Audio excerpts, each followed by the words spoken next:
안녕하세요. 가진 것 다 다른 자식들 퍼주시고 이제 와서 저희랑 살겠다는 어머님과 엮는 30대 부부 중 아내예요. 남편과는 직장 생활을 하면서 알게 된 사이입니다. 같은 부서는 아니었지만 큰 프로젝트를 같이 진행하게 되면서 서로 알게 되었어요. 이후로 특별한 계기가 있던 것은 아닌데 서로 점점 가까워졌고 그러다 본격적으로 사귀기 시작한 건 지금으로부터 6년 전입니다. 이후로 딱히 숨기지 않고 연애를 했어요. 회사가 다행히 사내 연애를 장려하는 분위기라서 가능했던 일이었지요. 그러다 재작년 결혼을 했는데 그때는 이렇게 될 거라고는 상상도 못했네요. 저는 서울에서 차로 8, 9시간은 걸리는 지방에서 나고 자랐습니다. 친정 부모님은 농사를 지으시는데 땅은 2만 평 정도고 여러 작물을 다루십니다. 일할 사람이 없어서 외국인 노동자들을 쓰고 계시고요. 돈은 제법 되는 걸로 알아서 친정아버지도 농담처럼 회사 다니다 힘들면 때려치고 내려와서 농사나 지어라 하시는데 그럴 때마다 친정어머니는 아주 질색을 하시지요. 저는 저희 부모님 직업을 부끄럽게 생각해 본 적은 한 번도 없습니다. 하지만 서울에 있는 대학에 합격해 상경하게 된 이후로 서울 사람들이 농사에 대해서 저와는 조금 달리 생각하고 있다는 걸 알게 되었어요. 어쩌다 친정 부모님이 농사를 짓는다고 하면 다들 돈은 안 되고 힘든 일을 하신다고 생각하는 눈치더라고요. 처음엔 그런 반응이 속상해서 그런 편견을 바로 잡아주고 싶은 마음에 이렇게 저렇게 구구절절 설명을 하기도 했는데 그래도 별로 달라지는 것도 없고 저도 힘들더라고요. 그래서 요새는 그냥 농사 지으신다 이야기하고 이후로 상대가 어떻게 생각을 하건 말건 관심을 두지 않는 편입니다. 반면에 저희 남편의 경우 서울에서 2시간 정도 떨어진 곳에서 나고 자란 사람이에요. 아버님 어머님 두 분이 같이 식당을 하셨는데 한때는 TV에도 나오고 했을 만큼 인기가 있었던가 봐요.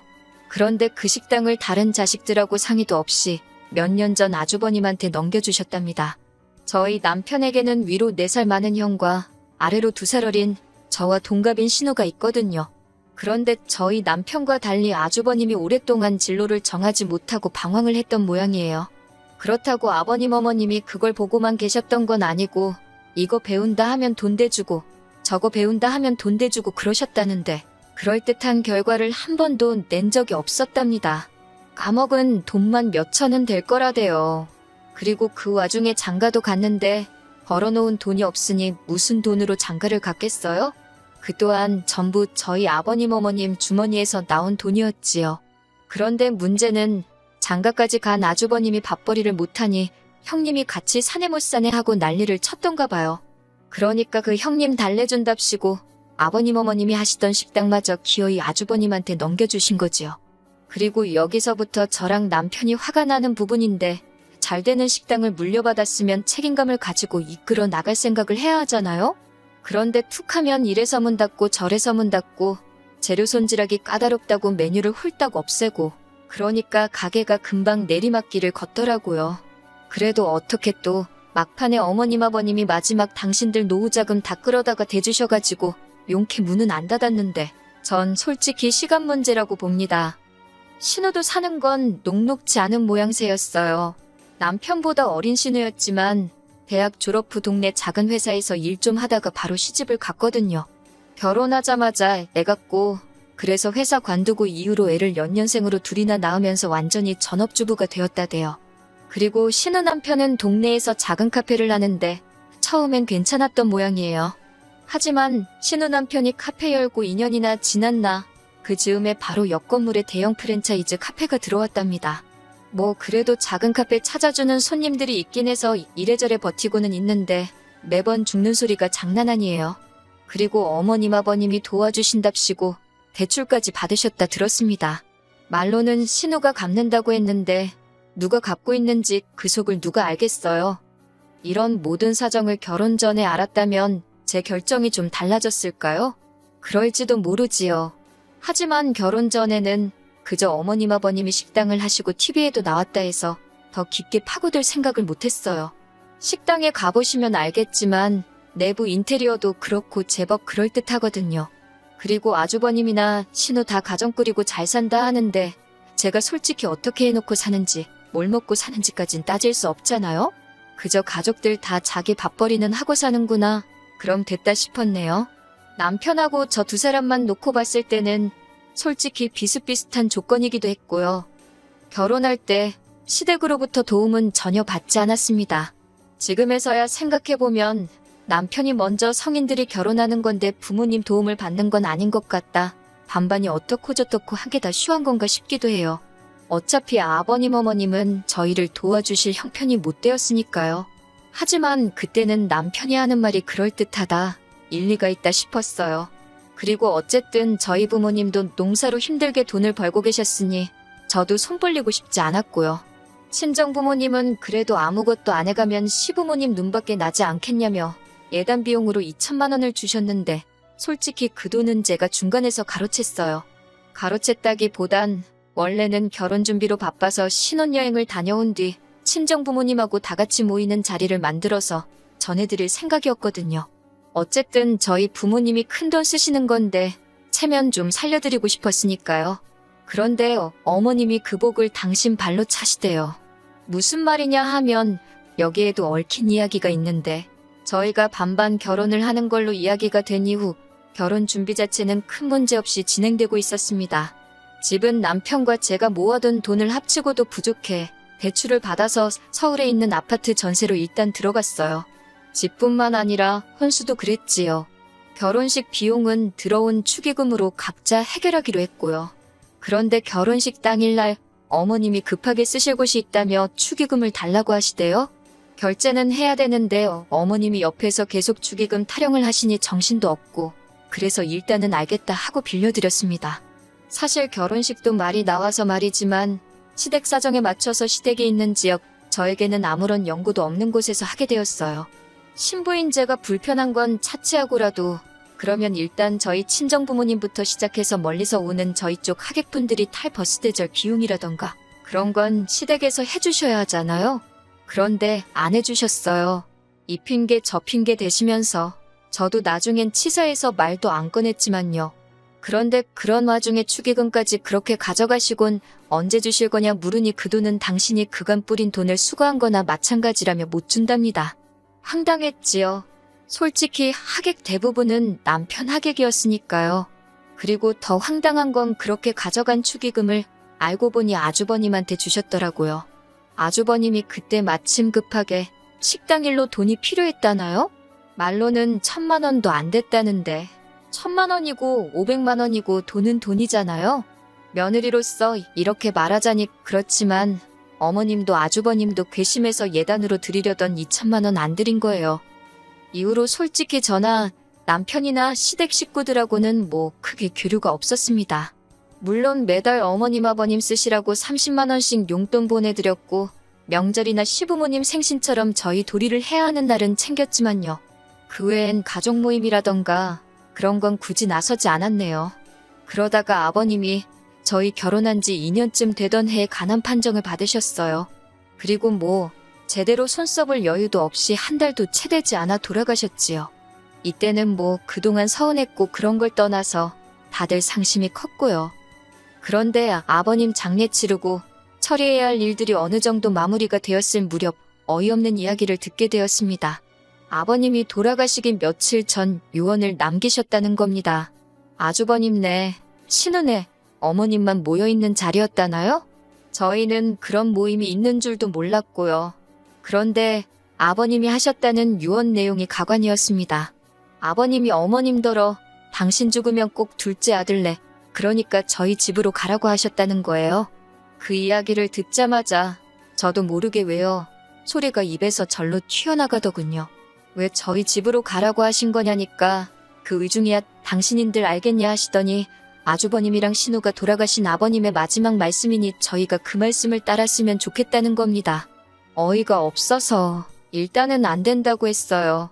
남편도 옆에서 말도 안 되는 소리 하지 말라고 그러더라고요. 그리고 이후로 아버님 돌아가시고 한반년이나 되었을까요? 어머님이 언젠가부터 속이 미식거리고 머리도 아프고 몸 여기저기가 안 좋다고 툭하면 전화로 앓는 소리를 하시더라고요. 사실 아버님도 간암 판정 받기 직전에 보이신 증상이 속이 미식거린다, 머리가 아프다, 어머님 하시는 말씀이랑 비슷했거든요. 그러니 신경을 안 쓸래야 안 쓸 수가 없대요. 그런데 아주버님이고 신우고 누구 하나 어머님 모시고 병원 가는 사람이 없더라고요. 그래서 남편하고 상의 끝에 일단 올라오시라고 하자 병원에 모시고 가자 했어요. 저희가 일하는 회사가 모 대학병원이랑 연계가 잘 되어 있어서 병원에 모시고 가는 건 좀 번거롭긴 해도 어려운 일은 아니었거든요. 그렇게 어머님이 올라오셨습니다. 그런데 무슨 어디 여행이라도 가시는 분 마냥 짐을 많이도 사오셨더라고요. 황당했지만 어차피 내려가실 땐 태워다 드릴 생각이었으니까 대수롭지 않게 생각했어요. 그리고 이튿날 병원에 모시고 가서 검사받고 결과가 나올 때까지 저희 집에 계시겠다고 우기셔서 그래 뭐 혹시나 결과가 안 좋으면 다시 모시고 가야 할 수도 있단 생각에 계시라 했습니다. 그런데 일주일 뒤 받아본 결과지는 걱정할 게 하나도 없었어요. 수치가 너무 좋았거든요. 심지어 몇몇 항목은 같은 나이대 분들보다도 훨씬 좋게 나왔지요. 그래서 이제 다시 어머님 댁에 모셔다 드리려고 하니 어머님이 정말 말 그대로 대자로 누우셔서는 가기 싫으시답니다. 혼자서 너무 외롭고 쓸쓸하시다고 가기 싫으시대요. 저희 집에 며칠만 더 있게 해달라고 말 그대로 떼를 쓰시더라니까요. 이러지도 저러지도 못하고 아버님 떠나시고 얼마나 외로우시면 저러시나 싶어서 매몰차게 할 수가 없더라고요. 그래서 일단 며칠 더 계시라 했어요. 이땐 남편도 무척 저에게 미안해했고요.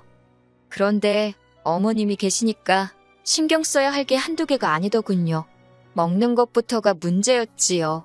저나 남편은 아침엔 입맛도 없고 해서 커피 한 잔만 마시고 점심은 회사에서 먹고 저녁도 보통 만나서 밖에서 먹고 들어오거나 그랬거든요. 그런데 어머님이 집에 계시니까 저희 원래 지내던 방식으로 지낼 수가 없어서 어쩔 수 없이 반찬을 하기 시작했어요. 사정을 들으신 친정어머니가도 좀 보내주셨고요. 맞벌이하는 와중에 반찬하는 것도 힘들고 친정어머니께도 죄송하고 반찬을 사다 먹는 것도 생각해봤는데 어머님께서 음식에 좀 예민하셔서 바깥 음식은 안 좋아하시거든요. 당신이 해드시면 좋겠는데 알아서 해드시면 모를까 며느리 입장에서 당신 손으로 만들어 드시라 할 수도 없고 여러 가지로 어려운 상황이었네요. 그리고 처음엔 한 2주만 계시겠다 했어요.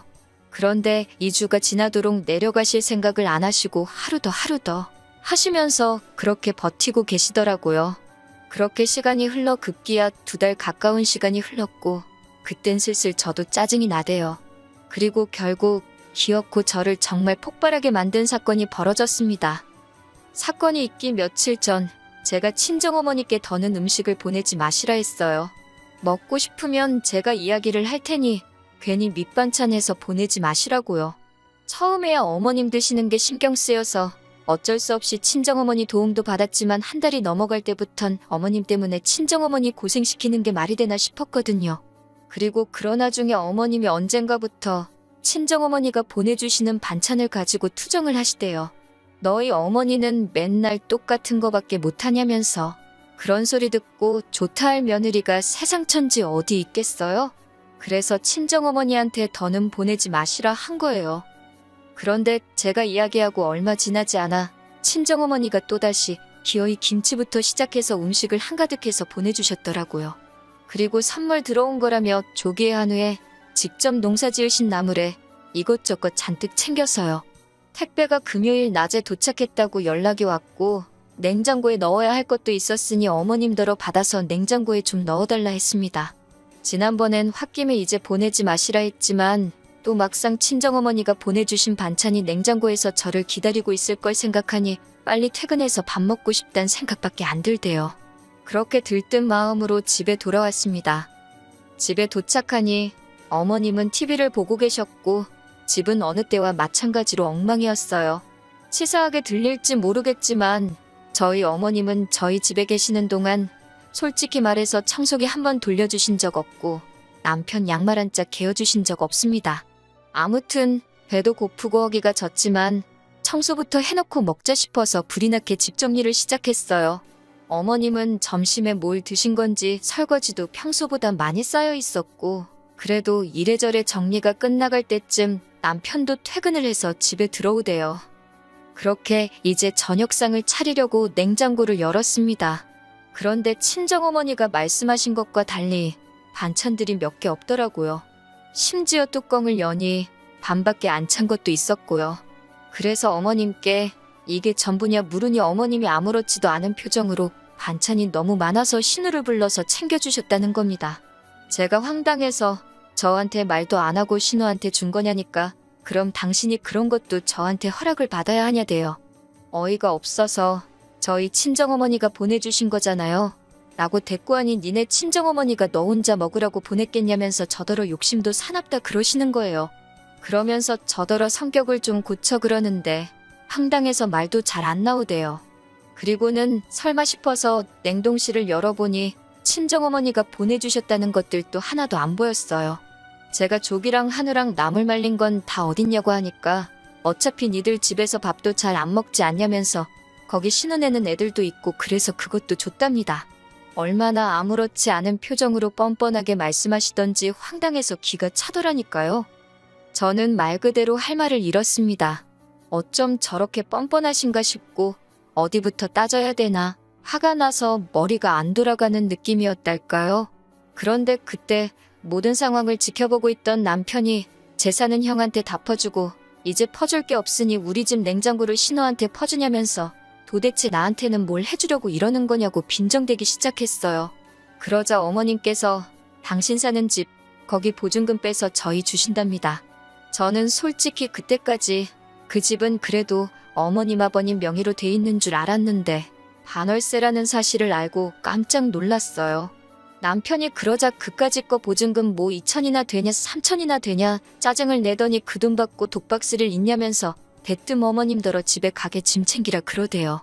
그런데 어머님이 집 싫다 안 간다 하시니까 그러면 신혼에 데려다 준다고 빨리 옷 입으라고 윽박을 질렀어요. 저는 남편이 그 정도로 세게 나올 줄은 몰랐고 못 간다 버티시는 어머님을 보니 마음이 좋지가 않더군요. 그렇지만 남편을 말리거나 나서고 싶지는 않대요. 저도 저대로 어머님께 서운하고 맺힌 게 있었으니까요. 어머님이 이런 법이 어딨냐. 네 아버지 유언 못 들었냐. 어떻게 네가 나를 내쫓냐며 못 간다고 버티시는데 이게 다 무슨 꼴인가 싶고 한숨만 나오더군요. 그래도 결국엔 남편이 어머님을 끌고 나갔습니다. 그리고 베란다에서 내려다보니 남편이 기어이 어머님을 차에 태우더라고요. 그리고 곧이어 남편이 전화로 저한테 어머님 짐 가지고 내려오래요.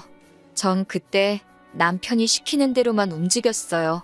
그렇게 어머님 짐을 챙겨서 1층으로 내려가니 남편은 운전대를 잡고 씩씩거리고 있고 어머님은 흐느끼고 계셨습니다. 당신이 뭘 그렇게 잘못한 거냐며 너네는 여유 있게 살지 않냐. 아주버님 내하고 신혼에는 그게 안 되니까 좀 도와준 건데 그걸 이해를 못하냐면서. 하지만 제가 보아하니 반찬을 준 게 문제가 아니라 그간 남편 가슴에 맺힌 게 있던 게 그렇게 터져나온 게 아닌가 싶어요. 그러니 더욱이 제가 끼어들 수도 끼어들고 싶지도 않았네요. 그리고 남편과 함께 차에 올라탔고 그 길로 신우네 집으로 향했습니다. 신우네 집 앞에 도착해 신우를 불러냈고 그대로 어머님을 내려드렸지요. 신우가 어머님을 보더니 놀라면서도 난처한 얼굴로 지금 이게 무슨 일이냐고 저희에게 묻길래 어머님한테 직접 여쭤보라 했네요. 그러니까 신우가 대뜸 지금 반찬 몇 개 가져가서 이러는 거냐며 신경질을 내는 게 아니겠어요? 그러자 남편이 반찬 몇 개, 어머니야 그렇다 쳐도 너는 그러면 하다못해 잘 먹겠다 연락이라도 하는 게 예의 아니냐면서 사가지가 없다고 욕 비슷하게 뭐라 했지요. 그러자 곧이어 신우 남편도 튀어나왔는데 뭘 처먹다 나왔는지 입가가 번질번질 재수 없더라고요. 더는 상종할 필요도 없다 싶어서 그대로 남편하고 집에 돌아왔습니다. 그리고는 뭐 아주버님한테 전화 오고 신우한테 전화 오고 하는데 남편이 먼저 나서서 우리는 못 모신다고 딱 못을 박더군요.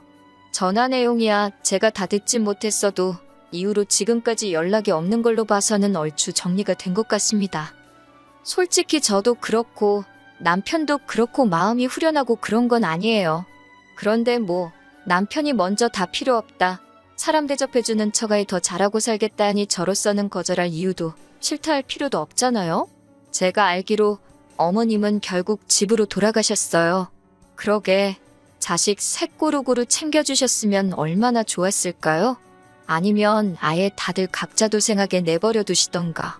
어머님 처지가 안타깝긴 하지만 어쩌겠어요. 시간이 해결해주면 다행이고, 아무튼 이렇게 말해도 될지 모르겠지만, 사람이건 뭐건 뿌린 대로 거둔다는